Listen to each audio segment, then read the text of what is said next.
What's up, everybody? Welcome back to Let's Play .hack.gu. This is the final screwing around episode. Yeah, we just have this last episode. I just tried to wrap some last-minute things up. There is one more quest that I hadn't attempted until now. There is a Ceranosis little segment to go through, and then someone, I think Kuhn had recommended an area to go to level up. We don't really get many levels, but I do it just in case because the level cap for Volume 1 is level 50, and I remember being in the late 40s at the very least by the time of this game when I normally played it. So I think I was feeling a little insecure about being where I'm at now and just wanted to squeeze in one or two more levels. But this is the final Vital Vista PC quest. This guy doesn't have a house or anything, but he does hang out in the alley behind the at-home in Macand once you defeat him. This guy keeps track of the number of PKs you face in the overworld, or the overworld. What overworld? In like areas, the battle arena thing that you see sometimes when you're traveling in an area and you save somebody from being PK'd. This guy will keep track of that. He'll give you some money or some goodies for whatever. You know, the reason why I put this guy off for so long was because I was actually taking a look through my strategy guide, just to kind of like refresh myself, like, alright, what are any of these rewards from these guys like really worth going out of your way for? Like, what is there anything really to do for saving Mecha Grunty like 50 times? And there isn't really, but you know, in the process of that, it kind of sounded like, and I'm not sure if this is true or not, but since I haven't encountered one until after I did this quest, I'll think it's true. I think when you do Dingo's quest here and complete it, that opens up the chance of running into chaotic PKs when you go and save people from PKs in the areas. And my guide had recommended not really dealing with the chaotic PKs until we were at least level 40, so that's why I came back to here. Also because, you know, I initially went into this playthrough thinking I wasn't going to deal with the quests, and now I'm just .hack or .hack.gu. Whenever I start and I tell myself, you know, don't do the side quests, just keep going forward. It's a long series. You don't want to drag it out even more. And I get wrapped up into stuff, and bleh, that's what happens. But yeah, so since this is a level 10 area, there is not really much of a point in, you know, dragging it out or anything. You could even argue there's not even much point in showing this anyway. It's a longer than normal video, so, and it has little happening in it. There is story towards the end, so there is stuff that happens in this episode, but it is mostly a faffing around episode. But, yeah, those chaotic PKs are pretty tough. They're not like the normal PKs. They are kind of like, mini-bosses that you may not be, totally prepared for. And it would really suck if you went into an area, such as a 3-floor dungeon, got to that 3rd floor, saw that battle area happening, went in it, and ended up facing off against a chaotic PK, getting a game over, and then having to redo the entire dungeon again, which is why I kind of left this until last, because, you know, recording and everything. In addition to just being annoying, I'm recording footage, and I'd rather not have to redo things I'd recorded in the first place. But I mean, it's not really much a big deal. We actually do run into one of the chaotic PKs in one of the dungeons we're gonna go to. I do leave that fight in just so you can see a bit of what you're up against. But he wasn't too bad because we're pretty prepared at this point. but you'll definitely be doing that chip damage kind of thing against them if you're not at a good level, and you know, they'll hit you pretty hard if you're unprepared. Now, I don't really know how it works in Volume 2 and 3, because I'm trying to remember my playthroughs so far. I unlocked it much earlier, and I must have not run into them, or it wasn't a problem. Yeah, it might just be a thing of just being such a low level where you're at right now. But it is kind of a something to keep in mind if you decide to go with it, that you might want to wait a little while. I don't know, 40...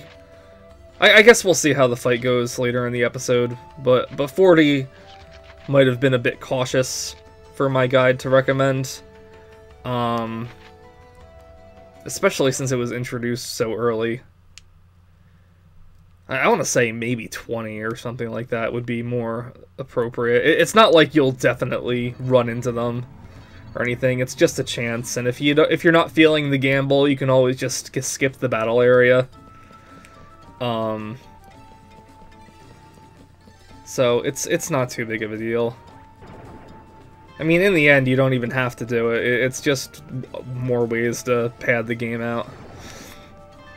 You know, I don't mind that there's this extra stuff so much in GU. It sucks that it's so not worth doing, but I mean, when the games were first, I guess you got to think about it like how the games were first coming out, and you just wanted to like a little more to do in it before the next volume came out. When you're playing all 3 games back to back, though, I mean, it kind of just feels useless to do. I mean, the chaotic PKs can definitely give you a challenge to do if you're looking for something more challenging in the game, because, just like I said, GU is overall a pretty easy game to go through. But, I mean, whatever. Don't wanna compare it to the original series again, but I don't know. There wasn't really too much extra stuff to do in the original series. You got a post-game dungeon for each volume. The last volume had a little more stuff you could play around with, but it was nothing, like, you know, hugely important that you had to do. And there were the grunty races. The grunties were different in the original series. They weren't like cute little pig NPCs that were in charge of your guild. They were more actual like animals, like pig animals, kind of. I don't know. I wouldn't even call them like pig animals. They always referred to them as pigs in the original series, and I never really saw it. They were kind of more like I don't know. Like a hornless yak or buffalo, maybe. I don't know. To be honest, I don't know what the hell a grunty would resemble, but it was definitely more of like a larger thing you could ride around, and instead of the steam bike, you had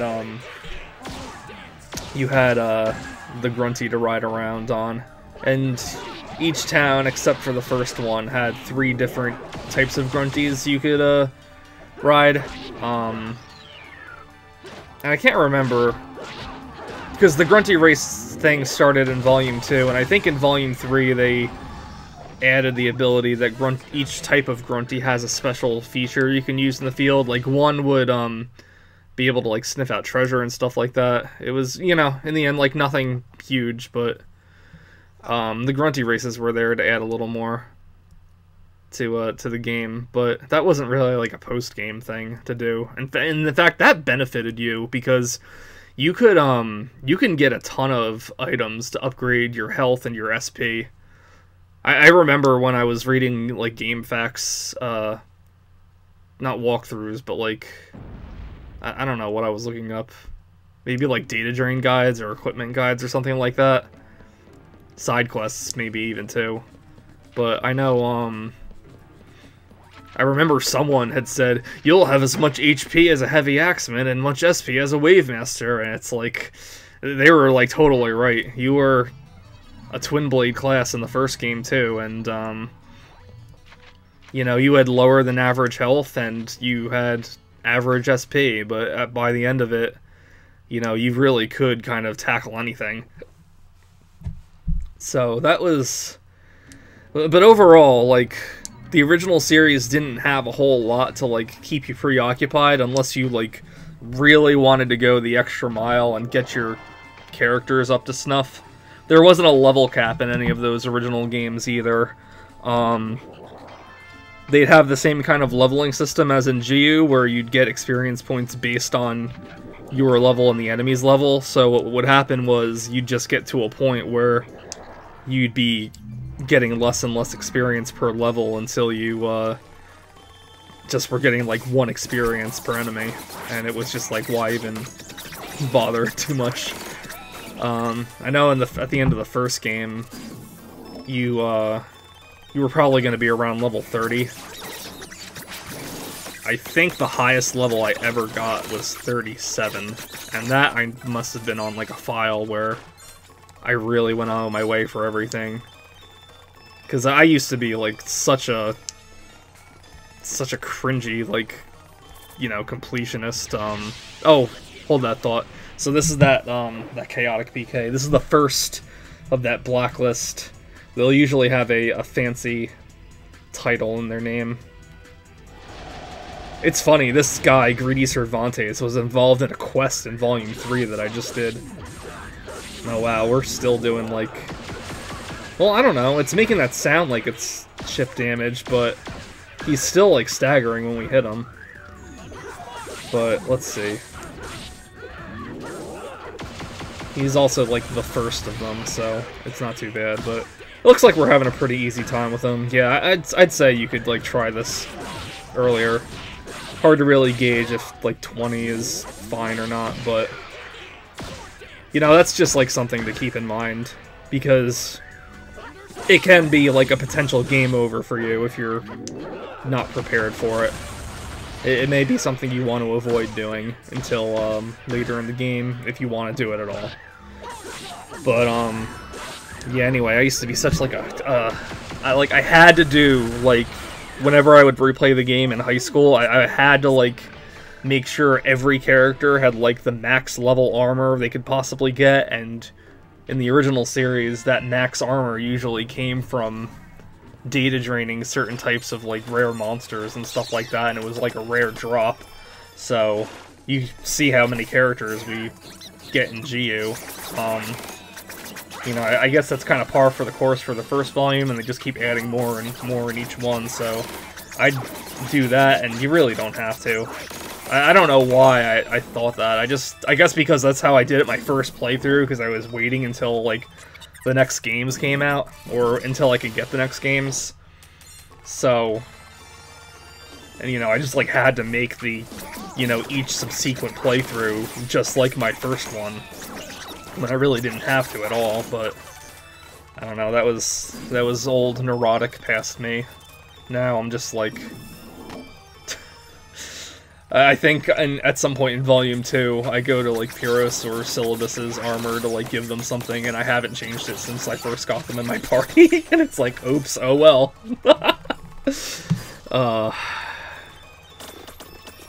But yeah, GU's optional stuff feels just a lot... I don't know. Like I said, I really feel like the entire point of it was just to give you something else to do until the next volume came out. It's not like... it's anything substantial worth doing. The post-game stuff and, like, the Serenosis quest stuff, that's all, like, done throughout the game, and it doesn't take much time. You've seen how many times we've done those, like, Serenosis, little side missions where we meet that one evil Vital Vista, and he summons his zombie goblins on us. You know, it's like... it takes 5 minutes to do. You just do that a bunch of times, and at the end of the game, you'll have, like, a super boss to fight. And, you know, for what it's worth, like, the super bosses, have been you know, challenging enough. You know, nothing too horrible, but, you know, I don't know. That alone was good enough for me. I feel like we didn't need these, like, help Mecha Grunty 50 times, find every lucky animal, collect 5,000 Chimspheres or whatever. It just, I don't know, that just seems like, whatever. Let's talk about some story stuff. I promised not to tell, which is why I've kept quiet, but you guys had a fight in the arena locker room, right? Ever since then, she's been talking to me about a lot of things. Haseo, she really liked you at first, but now she realized that I'm a nice guy, and I can treat her a lot better than you ever can. I'm sorry if you have some weird, twisted, mixed-up feelings because she looks like a girl you... Forget it. Yada's calling. I'll go to Raven's at home. I'll bet. Yeah, and this campaign started too. We'll take a look at Dingo and just to see where he is, but whatever. So I guess part of the reason why I did all of these quests here was because I thought they'd stay done and we can keep checking back in future volumes for more stuff, because it's like, you know, doing all the Vital Vista requirements for their prizes is, like, a lot for Volume 1, but maybe over the course of 3 volumes, you know, you'll get a decent amount of rewards for it, but unfortunately, they all disappear after Volume 1. It's the player Haseo is looking for. Go and look for triads yourself. It'll be fine. No, it won't! You won't have any problems if you just use your... Ovan, what? Why would you tell someone to go find triads by yourself? You'll be fine. Once he understands, asshole. Even Haseo will. What was I saying? Something doesn't matter, I'm sure. Oh yeah, so when you start Volume 2 up, all of those quests close down, and you get to do similar quests to unlock them all again in Volume 2, and in Volume 3. And unfortunately, more of those are, I think, kind of mandatory. It's weird, quests are like, they're supposed to be optional for the most part, right? And, like, if a character emails you saying you'll go on one, you know, that you just think that would be, like, an optional thing to do. But you'd be surprised. I don't have, like, the numbers down or anything, but some of those quests are, like, required to proceed with the story. Like, the next part of the game won't, you know, start up until you've dealt with those quests, so... Unfortunately, I kind of got into the habit of just, like, doing them anyway, just because, you know, you never know what you need to do to go with them, and if you're gonna do them, you may as well just finish them all off. But it was kind of, like, annoying remembering once I started that, they do indeed disappear after you start Volume 2 up.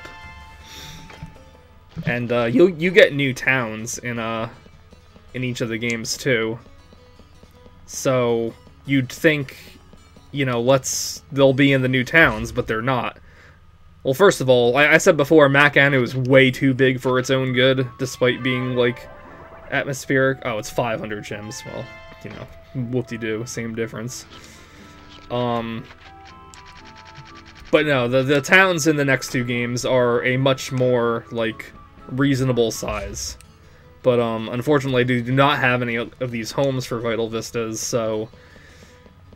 You're gonna have to come back to Mac Anu if you want to try to catch up on them, and, you know, unfortunately, there's not a lot here to do at Mac Anu once you, start going to the other towns, because most of the stuff in the game is gonna revolve around those other towns.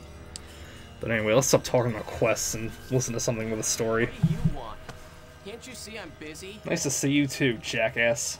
God, Haseo, the way you walk into a room, it's like... And would your being busy whatever. have anything to do with Atali? Sheesh. Where'd you spy from this time, Yada? Right here. He never moves. Atali has always been one of our targets. for investigation. What? Atali. She is another Epitaph user candidate that we found, just like you. Well, I'll be. Of course, we were unable to confirm this information until after you had entered into the Demon Palace tournament with her. You didn't tell me that. Of course not. All you wanted was information about Tri-Edge and Shino. He's got a You point. weren't interested in the activities of GU. He's got another good point. You bastard. No, that's uncalled for, I'll take that as a Haseo. Where's Adam? He's been a child this whole Where is she time. He now? didn't, like, owe you anything. But why would Yada take that as a compliment? What? Ah, there's that beautiful music again. Really wish more of GU had this kind of music in it.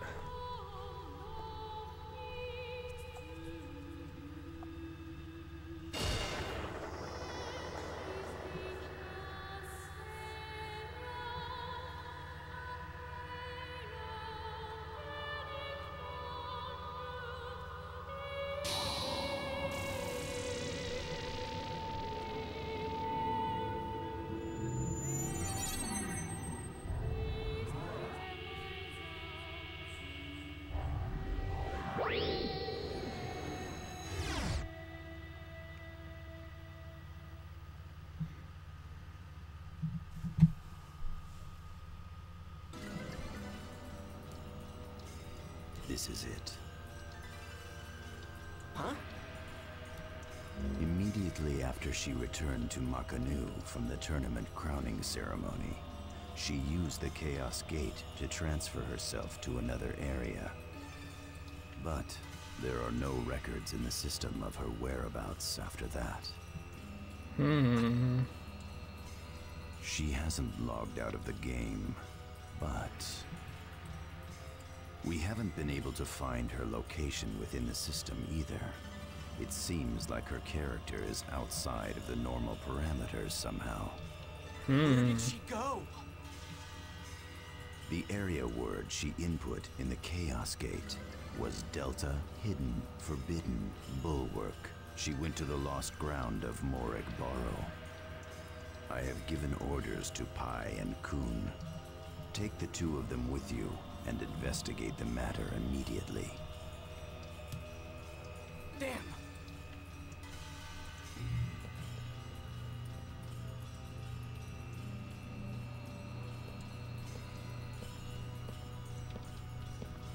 Huh. He can walk. To think that you would give me information. Was it none of my business? What? Ovan. What is your objective, Ovan? Yeah, Ovan. Don't leave us waiting. For Haseo to grow. On that point, I believe our goals are in accordance with each other. Fine. I will accept your words at face value for now. Very good. Now then.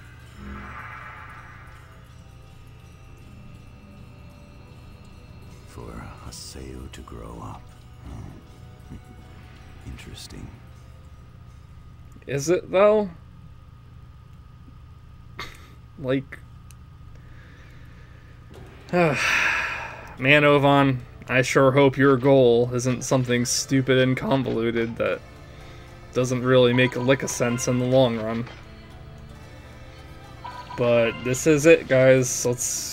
We're gonna make some final preparations, and then in the next episode, that is going to be the finale of Dot Hack GU. There'll be a bonus episode after that, but next episode is when shit goes down.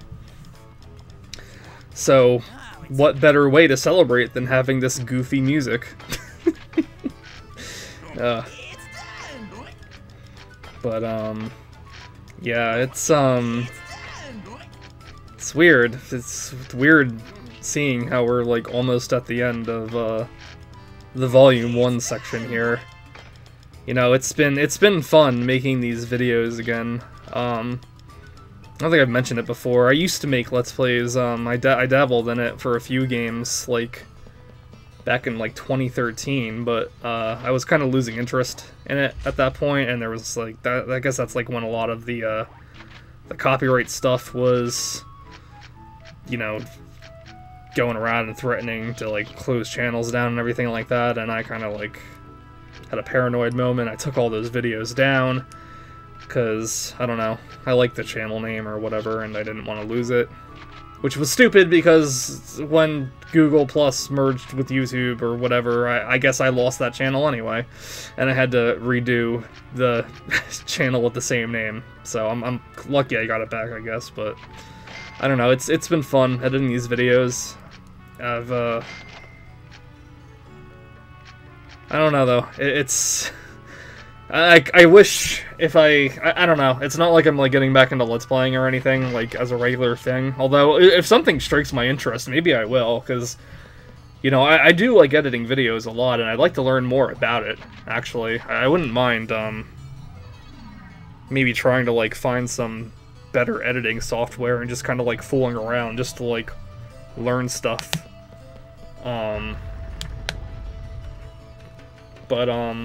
But for now,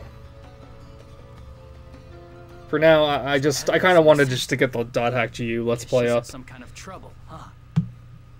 Let's go find her. Let's. Our destination is Delta Hidden Forbidden Bulwark, Morrig Barrow.